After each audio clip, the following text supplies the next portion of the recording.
turabashuje abo muri hose mu mpande zigiye zitandukanye z'igihugu, abari mu majyepfo, abari mu majyaruguru, abari iburengerazuba n'iburasirazuba, ndetse namwe mwese muri mu mujyi wa Kigali. Tubahaye ikaze kuri Mr C, muri Isanga cyane. Mr C, turagushuje kandi tuguhaye ikaze kuri iyi YouTube channel yacu nka Mr C. Twese turabatesi, tuguhaye ikaze rero, tuguhaye ikaze kuri YouTube channel yawe. Abantu bari bagukumbuye,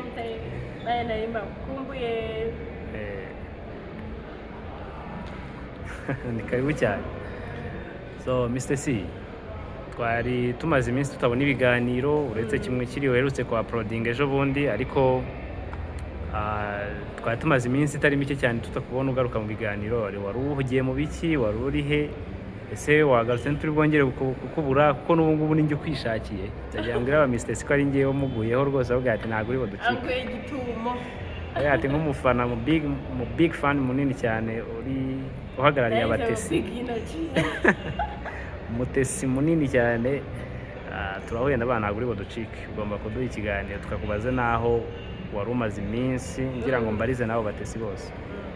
Meze neza bazi iminsi ubona hari we cyaze ngo iyo umaze iminsi ibiri utavuga cyangwa se batakubona ngo uba warabuze nyine maze igihe kinini kandi ari iminsi, ariko ndahari kandi meze neza, usibye utuntu tw'amagripe ariko two ntabwo twanjegajegize cyane, ariko meze neza nta kibazo. Nongeye rero kwishimira kubana namwe abatesi. Tukaba tubukumbiye. So Mr C, turajya rero mu kiganiro tugiye gukorana nonaha. Tugiye kugaruka kuri Mr C, kurushaho kumenya Mr C, dukomeze kubana tukuzi. Utubazo tumwe na tumwe tugiye kugenda tukubaza, ndi bukubaza ubwanjye n'ibyo ndi bubariza aba Mr C. Ndi tayari, mpora mari ku bwanjye. meze neza, ariko turumva wagira ngo warwaye gripe kabisa. Ndarwaye gripe ariko ntabwo turenze. Urasa neza, usa neza kabisa. Merci beaucoup. Uragaragara neza cyane, nicyo nabwira aba Mr C. So Pasi, tugiye kugaruka rero ku bibazo kutuntu n'utundi tugiye tujyanye no kukumenya, kurushaho kukumenya ndetse no kugusobanukirwa nka Mr C. So twizeye kuri budusubize kandi neza, uri butumara amatsiko abantu bawe. So twagiye ku kibazo cya mbere ngiye kukubaza. Pasi, ni iki kintu cyakubayeho mu buzima bwawe kumva urishimye kabisa, kikagushimisha still n'ubu ngubu uvuga ati nta kiragiga? Kumva kirarenze igihe cyashimisha, ukavuga ati iki kintu kirarenze kabisa, ndumva nishimye. Ikintu cya mbere cyashimishije ni uko nagiye ncibwa intege kenshi, ariko nyine nkagenda birenga still n'ubu ngubu rero wenda ibyo bintu byajya binca intege byarahagaze nyine, ntabwo bikiza, nta nubwo bikivugwa. Rero iyo mbitekereje mutarumva wimereye neza. Wimereye neza.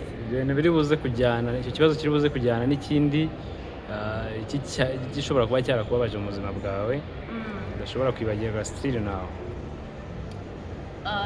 Ikintu cyambabaje nyine, ikintu cyambabaje cyane gututa ibindi, nkawe nka Mr C.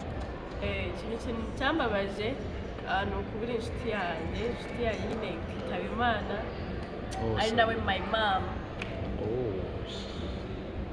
So mama wawe, reka dukomeze tumwifurize iruhuko ridashira kandi Imana ikomeze imutuza heza. Yarakoze cyane kutubyarira umukobwa mwiza nka Tesi. Arahari kandi Pasi, icyo nakubwira cyo kuba uhari nawe arahari. Uramuhagarariye hano. Ndiho ariho. Yes sir. Okay, urakoze cyane. Dukomeze n'ibindi bibazo byacu. Turashaka kumenya Mr C, ni iki kintu wishimira mu buzima bwawe uvuga ati iki kintu kiranshimisha kubera ko ari cyo nikore, ndi proud, ndumva nshimishijwe no kuba iki kintu ari ngewe wakigezeho, mbigizemo uruhare, nta wundi muntu wishimira cyane?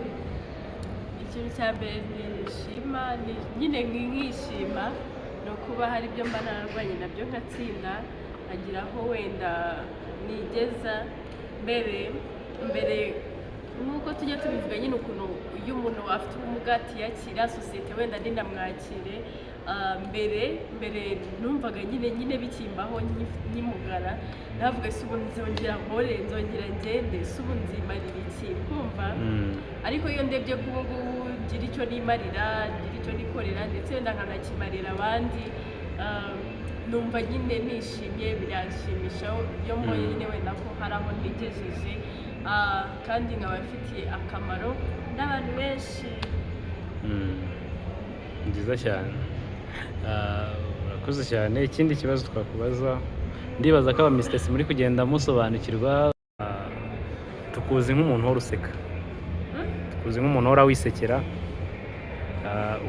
sinzi abantu benshi bakuzi nk'umuntu uhora useka, uhora wishimye. Miss Tessy, ni iki kintu gituma uhora wumva wishimye, gituma uhora wumva wishimiye ubuzima ugahora useka nk'uko tukuzi cyane ko unaseka neza by the way? Yewe rero si buriya iki gituma aseka, gusa mu busanzwe nkunda kwishima, nkunda nyine nanga guhora nijimye mbabaye kuko hari abantu baguma bijimye barakaye, njyewe ntabwo mbikunda cyane nyine njyewe niyo ntari guseka kwa kundi nk'umuntu avuga ngo ushaka umuntu yitonze nyine wenda nkitonda mba numva no mu mutima wanjye bitangiye kugerayo numva nangiye gukonja, rero njyewe ndi guseka numva ko mbohotse, numva nishimye, nyine mba numva nanjye ubwanjye ntiremereye. Nkunda kwishima rero niyo mpamvu ngiye mpora nseka, nanga n'umuntu mvangira ni ukuri, nta muntu ushaka kumva yanjye. So urakoze cyane nka Miss Tessy. Ikindi kibazo twakubaza, turashaka kumenya Miss Tessy mu bwana bwawe ukiri mutoya, ni nk'iki waba warakoze utajya wibagirwa, ukireba ukavuga ati iki kintu kiransekeje kikagusetsa kabisa, niyo ugize n'abandi ugiteramo inkuru baraseka. Iki kintu kigusetsa cyane iyo ugitekerejeho cyane waba warakoze ukiri umwana mu buto bwawe? Yaje ko ari byinshi irakoze amahano kikagusetsa, biragaragara ariko bareke biri kuza rero utumye biza ari byinshi barayaje. Tubwiremo nka 2 cyangwa 3. Reka mvuge 2. Ikintu cya mbere kigeze kunsetsa nkikora accident bakima kuno kuguru kundi nyine twagiye ahantu turi mu nzira tujyana n'amaguru. Uwo munsi rero nari niyemeye, nabwo bwa mbere nari nambaye udukweto dufunguye nyine muri ino simburangingo, nambaramo rero nyine udukamambiri. Mama ati wakwambaye inkweto zifunze, avuga oya ndambara akamambiri. Ati sawa, turambara turagenda icyo gihe nyine twari turi kujya, ndakeka twari tugiye muri gare y'i Remera, turazamuka ahantu twabaga, ino proteze ino simburangingo kubera nyine ntabwo yumva, iyo utaye urukweto ushaka kubyumva wanageze iyo ujya. Ariko kubera ubu ngubu mfite turi kuzamuka dusa nk'abajya kuri gare, ngo nari nambaye akabambiri nyine, turazamutse noneho kubera nari naramenyera ino proteze nyine ukamambiri ndakomeza ndashyira urashogoshera urigendera. mama nayo naragenda tukumva umuntu inyuma yo kuduhamagara kugira ngo kubera nyine nk'umugabo abantu benshi bagendaga bandeba nkabihorera, bamwe bakanaseka, ndikomereza. Mama ariko anyitegereje kuguru abona nambaye urukweto rumwe. Arabanza araseka yazigabura kumwe ati pa wambaye urukweto rumwe dusubira inyuma. Nyine tutatubona umuntu ari kuza yirukanka arunzaniye. Icyo gihe rero nicyo kintu njya nibuka nkaseka nkongera ngaseka. Ikindi kintu cya kabiri cyansekeje, nakoze accident ngiye guca amapera. Rero nyine maze gusa nkaho mpita njya kwiga muri boarding i Nyanza. Icyo kigo bari bafite nyine naho ibiti by'amapera, naho njya guca. Niyo bagufatiragamo wahitaga uba utashye ukazavugaruka, reka njye guca amapera bamfate mwa bantu. bahita banyirukana ndagenda mbwira ni Mata ati Mata wambabariye ko nacitse ukuguru kubera amapera ati none uvuga ko n'amashuri arananiye kubera amapera ndambwira ati noneho mu rugo baranyica mbabaririra irya rimwe sinzongera ayo materi yumva impuhwe ziramwishe nyine ahita mbabarira ariko icyo gihe nacyo nyibutse ukuntu nazize amapera n'amashuri akaba yaragiye kuziba n'amapera numva binsekeje ni byinshi tugeze iwawe byari byinshi ariko ibyo bibiri bijya bintangaza ahantu utaniye nanjye sha ni ibiki byakubaye mbwira ntabyo navuga ariko kamwe ko ariko kera njya nibuka nkiri umupeti nagiye gusura grand-mère barambwira ngo ninjye gushyushya amazi yo koga nyine urumva mfata ibase ndavoma kuri robine bari bacanye imbabura ibindi mubyibwire uteretse ku mbabura nyine arashyuha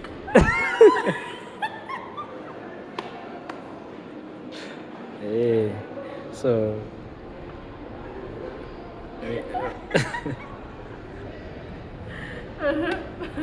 amazi yarashyushye ariko imbabura irazima sinzi nyine uko byagenze so Mr. C dukomeze n'ibindi bibazo hari ikibazo nshaka kubaza kigira kiti ni ryari wasebye ryari uvuga ati ndakotoye ndasebye OG narasebye ko nasebye birakubera nigeze kugira umushyitsi mu rugo araza ubona abashyitsi barambirana araza amaraso rero icyo gihe twari turi nyine mu bihe bitari byiza mu rugo araza aravuga sha numva ndarushye pe rero hari umushyitsi wanjye nari nabwiye ati kanaka yaje kunsura uwo mushyitsi wanjye abanyandikiye mesaje arambwira pasi wa munsi yagiye bitamubwira ati sha wahora n'iki ko ndamurambiwe atari no gutaha mesaje kugira ngo nyohereze wa mushyitsi wanjye nyohereza wa mushyitsi sha wacu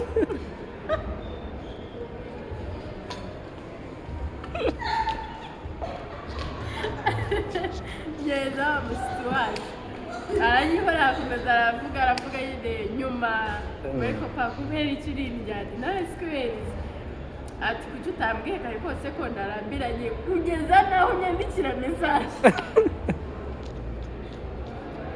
bari numvise nasebye wari waseba noneho umuntu nyine ukabura n'ikintu warasebye nanjye kambikubwira warasebye warakotoye hano harasebye ibindi ntabwo bamwana reka mvuge icyo kimwe batubwiye ikindi koko nta kindi wumva batubwira yazarubwira yarasebye so ikindi kibazo nakubaza reka babwiye ikindi yarasebye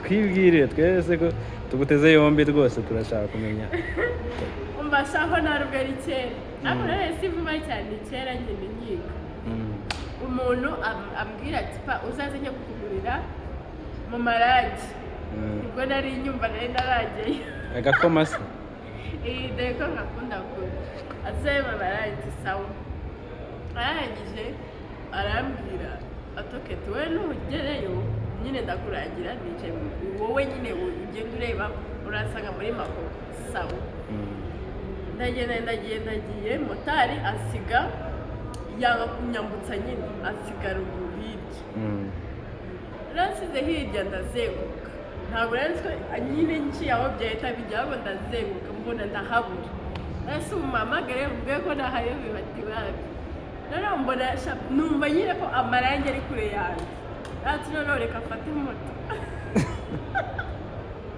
bageze mu Biryogo redi urongera ufata n'indi moto reka nongere mfate moto sawa bwa motari ngeza ku marangi nari nsunde bigusara gute kugira ngo wumve nyine ukuntu nasebye uri kubona ahantu winjirira hagiye hatandukanye rero none nari ndi ruguru usa nk'ujya kuntuze hariya ku musigiti na tarakomo niba ariko bahita sinzi birashoboka gusa hari hafi hari undi kureba umusigiti nabasha nayo nta mutahita ingeza mu marangi cyazi ikintu cyandende umva yasimbuye rimwe kabiri gatatu mbona ngejeje ku marangi ubwo uzamwishyuye angahe ariko mureke mabwiye ikintu cyandengeye motari we yatekereje ko ari ukuguru ariko nyine gutera intambwe byananiye ako karuko yego nanjye none maze ikora ko nasebye nambwa sha nyine mba ndi kubabara kunyara nombe kuri moto ninjira mu marayi nari icumbagirishijweho kugira nyine akunda abare guteze moto ya metero 2 umva cyaze nibutsa abantu baba batazi hano ni ukuri bajye bivanamo bayobozi nk'iyo nza kubaza umuntu yakwita hanyere kandi kubaza ni ubusirimu mana Igo ni ukuri kubaza ni ubusirimu rero njyewe nigize umusirimu w'amafuti kubaza nk'iyo mbaza umuntu ati ndarinjye mu maraye kutambwira ati ahangaha ntambuka notari yarakwishyuje wadanje ngo namwishyuye 400 so Tesi ibibazo byacu byari ibyo reka ariko turebe kimwe kibipfundikira cya nyuma ngiye kukubaza waciye muri byinshi uko bisa kose wanyuze mu bintu byinshi wahuye na byinshi mu buzima bwawe watestinze byinshi watestinze life zose ikintu ngira ngo nkubaze ugize nk'amahirwe cyangwa ugire nk'umuntu cyangwa se ugize icyo gitekerezo cyo kuba wakwandika nk'igitabo ku buzima bwawe icyo gitabo wacyita ngo iki mana yanjye igitabo gikubiyemo amateka yawe gikubiyemo urugendo rwawe rw'ubuzima wacyita ngo iki nacyita ngo gikubiyemo amateka yanjye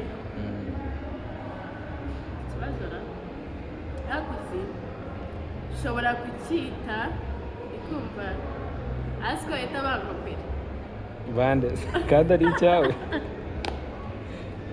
iki gitabo kitubwire wacyita ngo iki nacyita ikumva kugera kure siko gupfa usi umuganira ubwo nta kibazo ngo yihe byaba biraba cyangwa se nkacyita kwiheba siwe muti w'ibibazo mu buzima cyangwa se siwe gisubizo mu buzima ari sawa ariko ndumva byari bikomeye ariko kugira ngo abantu babe interested wacyita gutyo gute kugera kure siko gupfa bahita bumva ko nageze ahantu hakomeye ko gupfa ariko nyine nakitagataho cyangwa se wabona wenda nyanditse nko mu myaka 5 iri imbere ukumva ubuzima bwawe bwarahindutse iki abarihindura izina aho kugeza ubu ngubu wacyita rimwe muri ayo mazina ya uvuze cyane cyane ko kwiheba so muti ibibazo guys bwira n'abantu nyine waba hari abantu bakunda kubona kumva bagahura n'ikibazo bakiheba ahubwo bagahita batuma bizamba kurusha uko bari kurwana rero kwiheba ntabwo ari byiza ahubwo kwiheba bita uba witije umurindi cyangwa se ugatiza umurindi abantu bari kugushyira hasi cyangwa se icyo kibazo kije nyine ukagiha umurindi munini noneho kigahita kiba ikintu kigari kandi iyo utaza kwiheba ugakomeza ukarwana ugakomerezaho nyine wongera uzamuka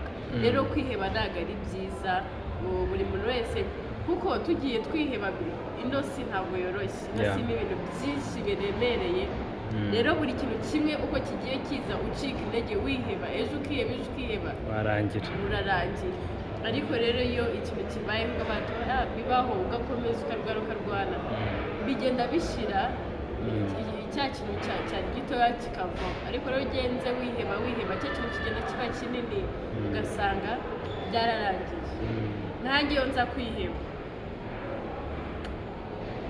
tuba tuvuga ibindi warakoze cyane kandi kuhahagarara gitwari uriwe kuri ubu ngubu kubera ko warwanyije kwiheba ikindi urakoze cyane rero ikiganiro twari dufitanye ni uku kirangiye ni uku tugishoje tugiye dukomeza kubasaba kudushyigikira mukomeze mukore subscribe like na share mukomeze muturebe mukomeze mugeze izina rya Pasikure mugeze YouTube channel ya Pasikure kandi turabizi ko mubishoboye hari ibiganiro nagiye mbona bijya birebwa cyane 14,000 9,000 6,000 abantu bose mugende mukore subscribe cyase abantu musharinge ko harabura do ngo bigende